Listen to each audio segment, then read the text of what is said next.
Hello दोस्तों, स्वागत है आपका हमारे इस यूट्यूब चैनल पर। तो आज दोस्तों हम गजब का टॉपिक लेकर के आए हैं। इस टॉपिक से आपको बहुत कुछ समझने को मिल सकता है, तो वीडियो को अंत तक जरूर देखिएगा, क्योंकि अगर इस टॉपिक को नहीं समझते हैं तो बाद में आपके साथ भी ये घटनाएं घट सकती है।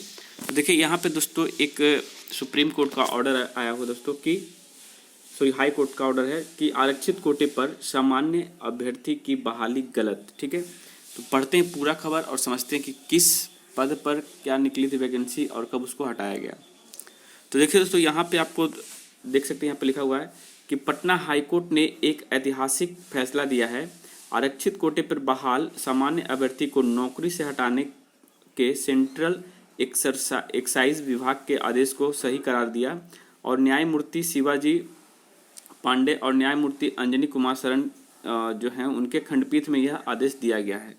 तो क्या है मामला दोस्तों, तो एक बार पढ़ते हैं पूरा और समझते हैं कि आखिर क्या हुआ था। देखिए यहाँ पे लिखा हुआ है दोस्तों कि दरअसल 17 अक्टूबर 1987 को कर्मचारी चयन आयोग ने एक विज्ञापन प्रकाशित किया था। भागलपुर जिले के आनंदीपुर निवासी मनोज कुमार ने अपना आवेदन भरा था। परीक्षा पास करने के बाद उसकी बहाली कस्टम व सेंट्रल एक्साइज विभाग में हुई।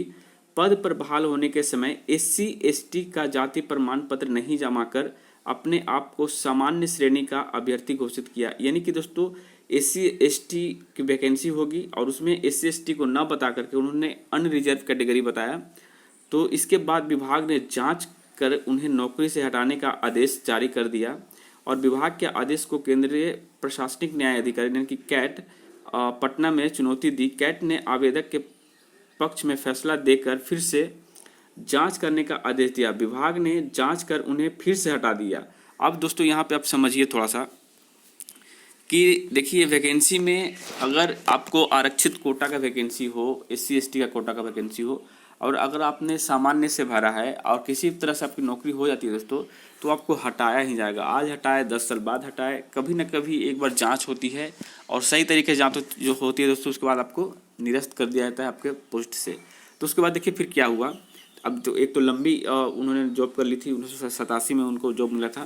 तो देखिए उसके बाद क्या हुआ कि हटा दिया। उसके बाद देखिए जिसे चुनौती दी गई और कोर्ट ने आवेदक को पुनः सेवा में वापस लेकर पूर्व के वेतन के साथ आगे का वेतन देने का आदेश दिया। ठीक है, इस फैसले के खिलाफ केंद्र सरकार सुप्रीम कोर्ट में अपील दाखिल की, लेकिन विलंब से अपील दायर करने के कारण खारिज कर दी गई। आपको पता है कि अपील आप जब भी करिएगा दाखिल किया जाता है तो वो आपको मैक्सिमम 3 मंथ के भीतर ही करना पड़ता है। तो 3 मंथ से अधिक हो जाने पर आपको जो है अपील आपकी जो है खारिज कर दी जाती है। ठीक है, देखिए फिर उसके बाद क्या है कि बाद में सरकार के इस additional solicitor general of India SD Sanjay कानूनी सलाह पर हाई कोर्ट में पुनर्विचार याचिका दायर की गई, जिसे कोर्ट ने मंजूर करते हुए अर्जी पर फिर से सुनवाई करने का आदेश दिया।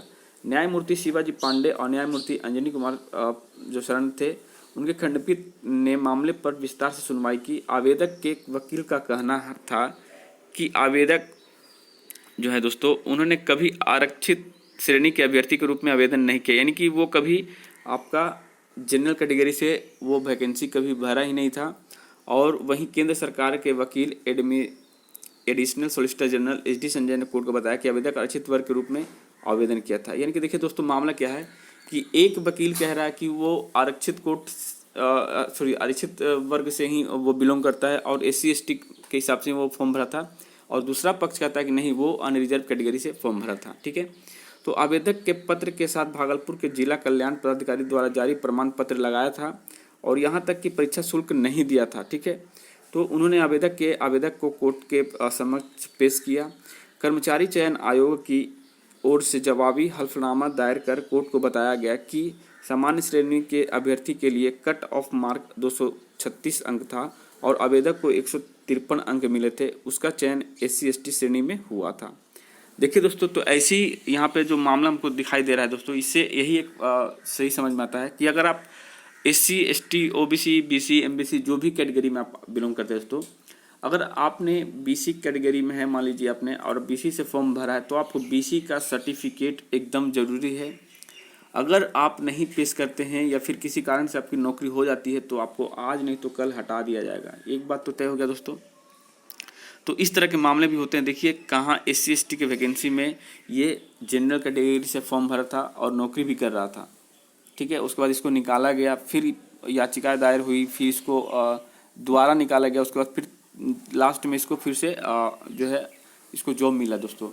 तो ये जॉब कब मिला, जब ये बात जब आई सामने कि वो SC ST से भरा था और उसने शुल्क भी जमा नहीं किया था, तब जाके इसको फिर से वापस लिया गया। तो कितनी परेशानी हुई होगी उस कैंडिडेट की जो नौकरी कर रहा था। अभी तो 87 के हिसाब से देखा जाए दोस्तों तो लगभग 33 साल से वो नौकरी कर रहा है। तो ऐसा नहीं होना चाहिए आपके साथ। तो प्लीज़ यार, जिसके पास जो कैटेगरी की जो भी आपके पास जिस कैटेगरी में आप आते हैं, चाहे SC हो, ST हो, MBC हो, BC हो, तो आप लोग अभी से ही बनवा लीजिएगा अपना सर्टिफिकेट, और केंद्रीय सरकार का बनाइएगा। भारत सरकार का सर्टिफिकेट ज़्यादा मान्य होता है दोस्तों, क्योंकि आपको इस तरह की जो समस्या है उससे आप बच सकें। तो यही बातें थी जो मैं आपको बताना चाहता था, जो कि मैंने हिंदुस्तान के पटना एडिशन में मिला था दोस्तों। तो अगर वीडियो आपको ज़रा से भी हेल्पफुल लगी हो तो हमें ज़रूर इस वीडियो को लाइक करिएगा और शेयर करें दोस्तों, कि और से अधिक लोग इसको समझ सकें, और इसको पूरा पढ़ लीजिएगा। इसका जो है मैं एक तरह से बता देता हूँ कि पटना के एडिशन में जाइएगा तो आपको ये पेज नंबर 4 या 5 में मिल जाएगा देखने को दोस्तों। वहाँ से आप पूरा पढ़ के आप समझ सकते हैं। तो इसी के साथ वक्तव्य समाप्त करते हैं। जो भी जानकारी आपको आती है मैं आपको बताएंगे, और बिहार SSC मेंस वाले जो लड़के हैं उनकी तैयारी कैसी चल रही है हमें जरूर बताइएगा। और आपके लिए मैथ, रीजनिंग सभी क्लास होंगी दोस्तों, लेकिन अभी कुछ विलम्ब हो सकता है, कुछ नहीं, ज़्यादा विलम्ब नहीं, 10-15 दिन और विलम्ब होगा दोस्तों, क्योंकि मैं अभी दूसरे काम में व्यस्त हूँ। क्योंकि देखिए अभी लॉकडाउन के कारण थोड़ा प्रॉब्लम घर में भी, आपको आर्थिक स्थिति कमज़ोर तो सभी की है, तो कुछ अर्न करने के लिए कहीं जाना पड़ता है दोस्तों। तो उसी के लिए वीडियो नहीं आ पा रही है, जिसके लिए मैं माफ़ी चाहता हूँ। और बस इसी के साथ वीडियो समाप्त करते हैं। जय हिंद, जय भारत।